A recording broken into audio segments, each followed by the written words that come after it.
This is Subject to Approval, where we dive into the chaos, challenges and curveballs of today's business and agency world.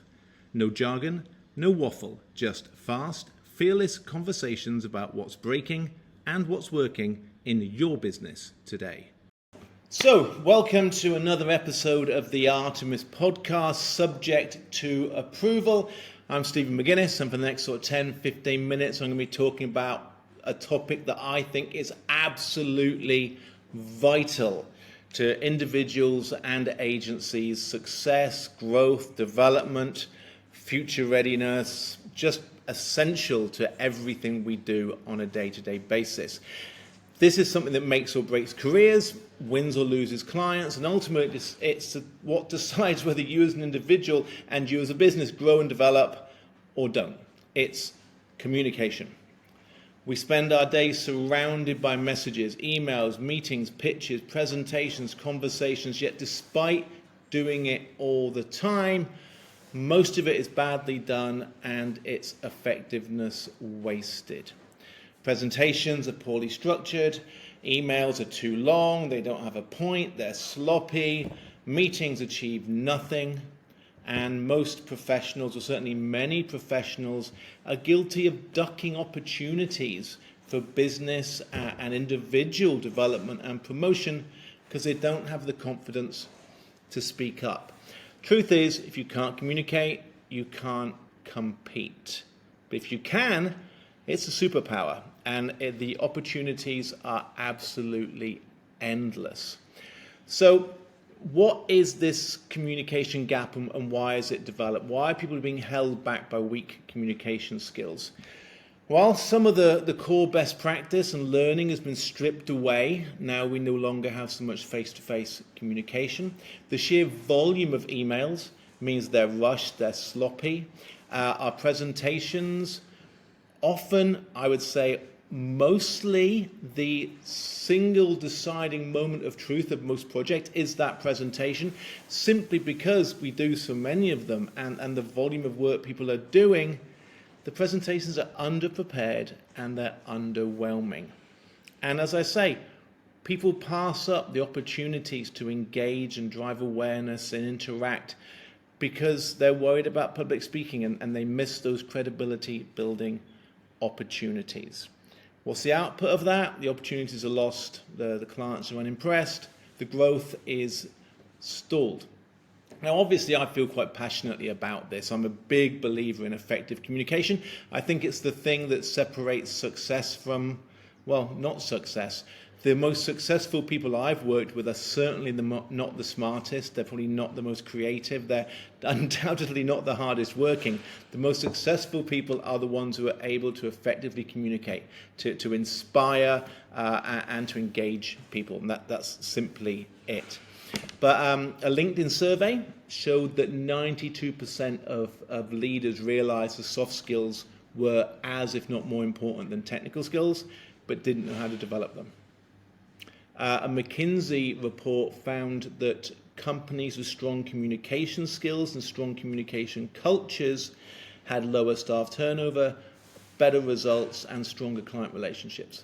And a Harvard Business Review piece of research showed that leaders who could effectively communicate were perceived as being 23% more inspiring and trustworthy than those who couldn't. Food for thought. So we could talk at depth and detail of case studies and best practice and tips and tricks about a whole range of different elements of communication. But just for the purpose of now, let's just have a little taster. Let's talk a little bit about two or three of the things that really are basics, but can tip the skill set and the expertise levels with a minimum amount of consideration and effort. So emails. How do you get your emails read and actioned? We live in our inboxes, but most emails are rushed, unclear, too long. They repeat points. There's no clear actions. They engage everybody regardless of whether they're required or not. So what would we do with emails? Well, get to the point in the first two lines. Use a clear subject line. Break that chain. Take off everybody that doesn't need to be on it. Don't use reply alls unless totally necessary. Write the email, then put in the address. Basics. How long would you write a text message for? Maybe your email should be a bit more like that and a little less like War and Peace. Respect the reader's time. Write the email, read it, then cut it down by 50% and end with a clear task. Or if you're feeling particularly bold and dynamic, open with the clear task or request. What does that mean? People that can write effective emails are seen as more credible. They're seen as more professional. They're seen as more trustworthy. A Gallup research piece estimated that poor workplace communication costs businesses $12,500 per employee per year in lost productivity. Presentations, as mentioned, probably the make or break moment of most projects. It's the moment of truth, but often they're dull, they're confusing, they're overloaded with slides and information. But what are the basics? Start with the outcome, inform, persuade, or inspire. What are you trying to do? Use the 3-point rule. No more than 3 ideas per presentation. Practice it out loud twice. Run through it. Practice your handovers, practice your transitions, practice the technology. Make sure everything's in there. Get a third person to review it. Basic stuff. Presentations don't just land projects, they build or kill reputations. Studies, again by Gallup, showed that the higher presentation quality in the case of pitches can impact the conversion rate by 30%.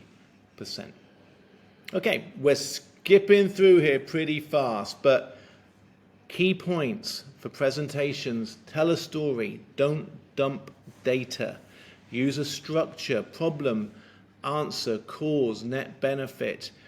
Use the presentations to convey emotions and storytelling and narrative, not just data. The slides should be visual cues for what you're saying, not a script to follow. And the presentations are often part of a larger meeting. We inform the basis for a meeting. So what's the basic protocols and learnings for effective meetings? Meetings that matter. Well, too many meetings are just time drains. There's no agenda, there's no outcome, there's no accountability. So what do we need to do? Have an agenda. Have an allotted time. Always close with the next steps. Basic. Assign roles, a chair, a note taker, a timekeeper, capture the actions in a document. End 5 minutes early. Give yourself at least 20% for small talk, 60% for the actual meeting content, and then another 20% at the end for recap and discussion. Do not fill the full time with agenda items, because you won't cover them, you won't have time to talk about them, and you won't have time to agree who's supposed to be doing what. The average executive spends 15 hours a week in meetings, and it's estimated that 50% of that is a complete waste of time. So think about what making your meetings more effective can do in terms of cost savings and efficiency, and also positioning you as somebody who respects other people's time. Okay, nearly there. Public speaking. Most professionals fear it. Most people fear it. But if you can master it, it unlocks a world of opportunities. You want to be the person the business comes to get out there and put out the message. It builds confidence. It shows industry leadership. It generates credibility. So, what do? Rehearse it, don't wing it. The people that make it look easiest have worked hardest at it. Open with impact. People remember how you started, how you finished, and how you made them feel. Nobody's interested in all that data that you spent so hard to find. And keep eye contact, keep engaging, be bold, be confident. If you're confident, people can relax and let you take charge. Control your pace, use silence for emphasis, and always, always, always have the call to action at the end of it. What do you want people to do afterwards. Strong public speakers have got a halo of credibility about whatever industry they're in. They're just perceived as being more successful, smarter, and more credible because they can articulate. Toastmasters, admittedly, it's what they do, but a survey that they undertook showed that 70% of leaders credit their public speaking abilities to their career advancement. Okay, then, nearly there. Virtual communication, the Zoom, the hybrid world, the virtual world. Now, who'd have thought being good on Zoom would become a career skill? But it is. But what are the basics? Camera on, decent lighting, eye level, get the right distance. Not too far, not too close. Mute those notifications, respect the space, look interested when other people are talking. Professional outfit and background. I still see people with washing in the background, with cats, and you just know, somehow you just know that if somebody is wearing their pajama bottoms and slippers out of the camera line, you just know. The physical, conveying that physical presence and engagement and direct communication and affinity and touch and being real. If you can do that virtually, across borders, you're not going to get sidelined. You are the person people go to, relate to, and remember. Then, confidence. Now, confidence is just through mindset. Now, at the core of good communication is an absence of fear, of hesitation, and of self-doubt, or at least the perceived absence of those things. So prepare, so you feel ready. As I say, the people who make it look easy is because they work really hard at it. Reframe your nerves, it's excitement. Practice in low-risk settings. That your first big presentation doesn't have to be to 1,000 people. Build up slow, build up gently, build up in a way that is incremental, and you can develop that skill set and that confidence. How do you overcome those fears? How do you stay positive? How do you convey that positive, affirming qualities over the call? Visualize a success. What do you want the presentation to go as? How do you want people to respond? What do you want to happen? And fear set. If you're worried about it, what's the worst that'll happen if it goes badly? Probably nothing. And focus on the audience, not yourself. What do they want to hear, not what do you want to say? What are they interested in, not what do you want to tell them? Confidence is contagious. A confident communicator inspires individuals, teams, and a business. And it can convey and grow that culture of leadership and action. So, wrap up. Top line, just basics. We could go into a huge amount of more detail on this, but why am I telling you? Well, Artemis, we've developed a solution. We've got a one-day communication program. It's not theory, it's hands-on, it's fast, it's transformative, flipping mindset, master the essentials, apply best practice. And we know that individuals leave that session with confidence and the skills they can use immediately.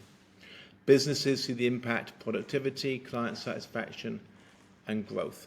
So if communication is something you realize, or you now realize, is a key component of individual and business success, and there's a gap from where you are to where you want to be, give us a shout, give us a call, drop us an email, send me a message, and we can engage in a conversation and talk about how we can get you and your teams and your key players upskilled quickly and effectively in communication. So that was 15 minutes. Hope it was productive for you. I thoroughly enjoyed it. And on the subject of communication and action orientation, I hope you enjoyed that and look forward to hearing from you in terms of what we can do together. Chat soon, guys. Work can be tough, but you don't have to figure it out alone. We're here to help for coaching, workshops, or just a smart second opinion. Let's talk. Contact hello@artemisapac.com. We're Artemis, and we get it.